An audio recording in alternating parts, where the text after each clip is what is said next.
You guys remember this game? This game right here? You remember this? No? You don't? Well, let me give you a little history lesson. Once upon a time, there was a man named Adolf Hitler, and he did some very evil things. And he was so evil that the rest of the entire planet, with a couple exceptions, they all got together and they said, hey, Hitler, I don't like what you're doing over there. Maybe you can stop. And this gave Hitler such a headache that he was actually forced to blow brains out. The end. And then 50 years later, a young man and video game executive named Randy Pitchford, he made a video game called Brothers in Arms, which was suspiciously similar to an HBO miniseries called Band of Brothers. And you know, I really remember liking this game quite a bit. And it's not like 2005 was slacking when it came to great games for the original Xbox. You had Mercenaries, Psychonauts, Oddworld Stranger's Wrath, Splinter Cell Chaos Theory, Doom 3. It was kind of the last hurrah of the original Xbox console before the 360 would come in 2006 and sort of like push it aside a little bit. But I really remember Brothers in Arms, so I started wondering to myself recently, you know, what was it about Brothers in Arms that made it so special? I couldn't really remember, probably because all of my memories are clogged up with bong resin. But what I did know is that you can buy Brothers in Arms Road to Hill 30 for just $10 on Steam. And I also already owned Brothers in Arms Hell's Highway, which was the sequel that came out in 2008. So I wasn't doing anything over Memorial Day weekend. I just decided to play both these, games back to back. You know, these games were released just 3 years apart, but because one came out on original Xbox and the other came out on 360, it almost felt like, they could have been released 10 years apart. And comparing the two games sort of became a case study for me of what new hardware can and cannot provide to a video game franchise. Because for all the graphical improvements of Hell's Highway and the more polished cinematics and the expanded, more detailed levels, I think it's a longer game too. At least it felt longer to me. Also has some nice modernized gameplay features like sprinting and vaulting, things we take for granted today, which have not always been in video games. I still gotta say, there is a charm about the first game that Hell's Highway was just kind of unable to capture. And this isn't nostalgia speaking, because I just played these games all the way through just this past weekend. And I think the charm of the original Brothers in Arms game has something to do with this quaint little thing called story. Poor bastards. We should help them. Maybe there's still some alive. What do we do? There's nothing we can do. But Sarge! Keep moving, Leggett! And this is where that HBO miniseries I mentioned really comes into play. Because once you become familiar with Band of Brothers, you realize that the entire game and franchise of Brothers in Arms is really an homage to that HBO miniseries. Not only are episodes 2 and 3 of Band of Brothers about the exact same military operation that's Mission Albany, the Allied invasion of Normandy during World War II, but the show seems to have inspired a lot of the stylistic or aesthetic choices of the game as well. Both the game and the show have this sort of like desaturated, kind of blurry, grayish color palette to them, and both seem to actually have like very similar title cards introducing every episode or chapter. Even the name of the franchise Brothers in Arms seems derivative of the show and book by Stephen Ambrose, Band of Brothers. Band of Brothers is a reference to a line from Shakespeare, whereas Brothers in Arms is the name of a Dire Straits album. And just as Sergeant Matt Baker's voiceovers frame the story in Brothers in Arms, I never asked to be squad leader, but I had no choice. Now I've got 13 soldiers under my command. Clipped interviews of the real-life counterparts of the Band of Brothers characters introduce every episode of the show. How do you prepare yourself? Mentally? Each man must do that himself. Each man must prepare himself mentally to make that jump. But I think mostly what makes this game and show so alike is the focus on characters that would normally be relegated to the periphery of your experience. We've created a squad. We've based these people on true real-life people. In other stories, these characters are confined to like just being cannon fodder, or like, they're known as like red shirts, right? Like I kind of remember Call of Duty 2, the one that came out on 360, I think just the next year in 2006. I remember the tutorial stage in the Russian campaign where you're like throwing potatoes instead of grenades. And I remember the Utah beach landing, but nothing else about that game has really stuck with me since. By contrast, when I was loading up Brothers in Arms, I realized I was about to see like Leggett and Alan and and Garnet and Corian and Red. Is that Red? This kraut's all over. And I guess Matt Baker for the first time in like over 10 years. And I also knew that some of these characters weren't going to make it towards the end of the game. And already I was feeling this kind of like weird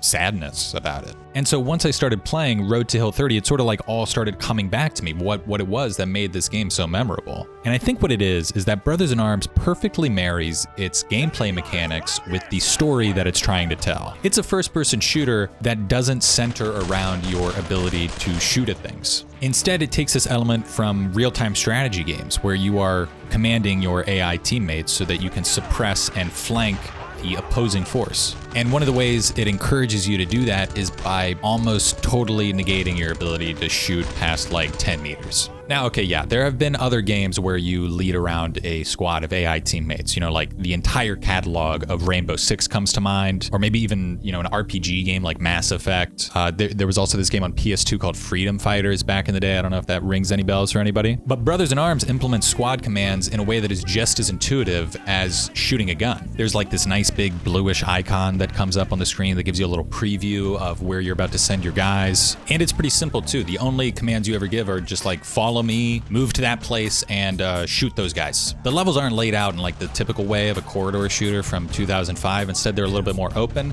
They almost operate kind of like puzzles because you're looking for like the optimal solution to the level. You want to take out the enemy without having to sacrifice any of the guys in your squad. So you have like sort of the visceral cinematic kind of experience of a first-person shooter together with the more like strategically solution-based satisfying kind of gameplay from like a strategy or a puzzle game. And underpinning all of this is the narrative thread of the story, because when you're sending out your soldiers to like flank or suppress, these are your guys. These are real characters. They're not just like, it's not just like some randomly generated like stock character. The main goal was essentially to make characters in a war game which people would know by name and remember and talk about. And every time I'd make a mistake and accidentally send Corian running across the nose of an MG42 and he just gets split in half by its fire, I'd actually kind of feel bad. Holy fuck. The guys are constantly like yelling each other's names to each other, like, Corian, get down! Hit him hard! Corian and Red and Alan and Garnet and Obretsky and DeSola, they sort of have personalities, at least relative to, like every other video game I've ever played. I think we have to assume for the time being that Pflugerville isn't under our control. Red, you're ruining my good mood. And hardly any of the relationship that you have with the other characters in the game is established through like pre-rendered cutscenes. It all happens in this kind of like organic way. It's just a shitty deal. Well, in war, everybody gets a shitty deal. It's a style of narration that if it wasn't introduced, then it was perfected in Half-Life 1, where you're kind of locked into the first-person point of view while these scripted events happen right in front of you. Problems down in the test chamber too, but I think that's all straightened out. I mean, generally gamers just sort of accept that the quality of writing in video game dialogue isn't going to come close to what they see in like a movie theater or even on like Netflix. But the effort that Gearbox put into making these characters feel more like real people rather than stock characters, I think it really paid off. Are you calling the Batarang a sissy toy? Yeah, with a name like Batarang, why would anyone think Batman's a sissy? Well, Superman doesn't even have a cool identity. He just puts on glasses and acts like a jackass. And it's a wonder you don't like him, Leggett. I happen to like superheroes that have a brain. Leggett! He can melt things with his eyes! His eyes! Even if the level design kind of got a little repetitive, even if your troops sort of bug out every once in a while and don't properly take cover behind where you are telling them to go, even if the tank and sniper missions really fucking suck and they have just no place in this game, I don't understand why you would design a game with infantry commands as its center mechanic and then just I don't know. From the first level to the last, you really care about these characters. Your goals as the player playing the game and as the character of Matt Baker are totally in sync. So that's why when, spoiler alert, Alan and Garnet die, they're dead. There were too many of them. And Baker screams out, "If they'd just been with me, maybe they'd still be alive! Maybe I could have saved them!" it actually registers on like a gut level. And that's why when Leggett goes insane with guilt over their deaths in one of the most affecting death scenes in video game history. You want me? Fucking take me! Take me! You actually feel it. You know, it's a moment that the game earns in a narrative sense. It's a moment that doesn't come out of nowhere because you've just spent the past 15 hours of the game in real time shepherding and protecting these guys. And I guess this is all a long way of saying that Hell's Highway, while on paper, is a superior game in many respects. A game which has much better enemy AI, bigger and more detailed levels, way better graphics, destructible environment, a really cool, like, gib and gore system. I don't think as a game it ever reaches the emotional heights as its predecessor. I think the biggest gameplay mistake that Gearbox made with Hell's Highway was that they kind of made it possible to Rambo your way through the game, because they give you back your ability to use your rifle and just shoot the enemy in a way that you were never able to do in Road to Hill 30. Which kind of ironically, I think was one of the main complaints of the first game from players. We understand that weapons are hard to aim perfectly, but we like really accurate weapons. Can you just let the bullet go where we think it's gonna go? And okay, we're gonna listen to you, right? Which maybe goes to show, like, don't ever listen to the specific critiques that a player has to give about a game. So what ends up happening is that the importance of your squad and your squad commands is diminished. They feel like they fill out a role that's more complementary than critical. A couple other details that I noticed that sort of show how the developers might have lost their focus here. In Road to Hill 30, if you go up to like one of your AI teammates, you'll see that their eyes follow you in this way that's almost a little creepy. You know, usually characters in video games from around this time, they just look like mannequins that are totally lifeless. But this eye movement really gives the illusion that there's like a light behind, you know, their eyes, that they have like a soul and that they're a real character. I tried to replicate this in Hell's Highway and I just wasn't able to. I think it's just a really cool detail from the first game that they didn't implement in this sequel that's, you know, in every other regard, kind of like technically superior. Another thing from the first game that's different in this one, in Road to Hill 30, when one of your guys dies in battle, they'll just sort of like go limp into ragdoll mode. Like it looks like, holy shit, they actually just died. Like I lost one of my guys, and it's really impacting. But in Hell's Highway, they do this animation where they kind of like curl up into the fetal position and like writhe around. It removes that like immediate visceral sensation you get from like watching one of your teammates just like explode.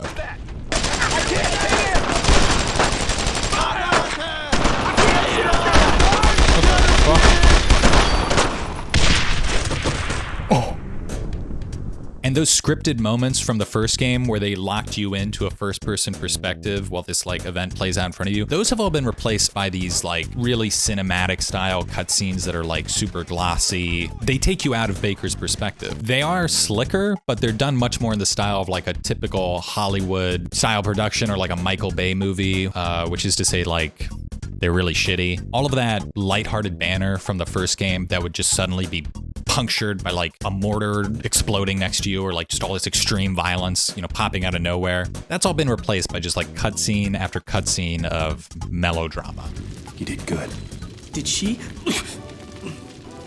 get out okay? Yeah, she's fine. It just seems like Hell's Highway is filled with these emotionally manipulative cliche moments that really never give you any room to breathe. What's the life of one officer worth to you? 20 men? 40? You know damn well I value. Everything all right here? And the narrative theme of Hell's Highway, which is all about your character, Matt Baker, losing his mind and literally hallucinating the ghosts of his pasts as they haunt him through burning buildings. You know, the flames of hell are like licking at this guy's feet. It's way more obvious and heavy-handed than anything in Road to Hill 30. Like, I'm being told to feel a certain way instead of just naturally reacting to a story that's playing out right in front of me. During Hell's Highway, I felt much more like a spectator than a participant. So, you know, as is often the case with a franchise that takes one step forward while taking two steps back, you sort of wish you could take the best elements from one game and add them to the best elements from the next game until you get something that feels whole and total and represents, you know, the best of every iteration. But that hasn't happened yet. And even though in the past Gearbox has teased the possibility of a future installment for the Brothers in Arms series, nothing concrete has ever been shown publicly. You know, I guess there's this other reason too why it felt like sort of an emotional experience playing these two games this weekend. If you're around my age and you grew up in the United States, you might remember that the vibe around here, like in America, used to be a little different. And I think the time at which this game was released, it acts like a little time capsule for right around when the mood of the whole country started to take a turn for the worse. It just seemed like right around this time was when everything started to get a little more cynical and less optimistic. You know, this will sound absolutely amazing to anybody born after the year 2000, but the President of the United States in October of 2001 had a 90% approval rating. But pretty quickly after that, a lot of the good faith we all had in each other just sort of dissolved. So for me, you know, Brothers in Arms doesn't just represent this abstract point in history, and I'm talking about World War II, which as an event just holds like a megaton of nostalgic power for our collective consciousness and our national identity. You know, I think we all think of that time as like this mythical age of heroes and villains and strength, national unity, and moral courage. But the video game, Brothers in Arms, represents a time for me personally, when I was 13 and just starting to become aware of how big the world was, how it extended beyond my Xbox and my school cafeteria and Cartoon Network Tsunami. It's the part of your life where you start to lose your innocence, where you start to lose your fantasy notions about what life is all about. And while that was happening for me, it seemed like it was happening for the rest of the country all at the same time, too. I don't think it's coincidental that in 2005, Brothers in Arms narrative themes were all about camaraderie and cooperation, while just 3 years later, in 2008, that same main character is dealing with the trauma of all of these mistakes that he'd made, despite his best intentions. You know, maybe it's not the case that Road to Hill 30 tells its story so much better than Hell's Highway. I guess it's also possible that it's just the kind of story that I prefer. But I would like to know what you think. So if you're a fan of Brothers in Arms or other old games or other squad-based games, you want to talk about that, leave me a little note in the comments section. I want to hear what you guys are thinking. So if you've reached this part of the video, you know, thanks for watching it. I appreciate it very much, and you're welcome to like do the things you usually do and what YouTubers usually tell you to do after you watch a video. You know what I'm talking about, and I will see you next time. So thank you very much. Goodbye.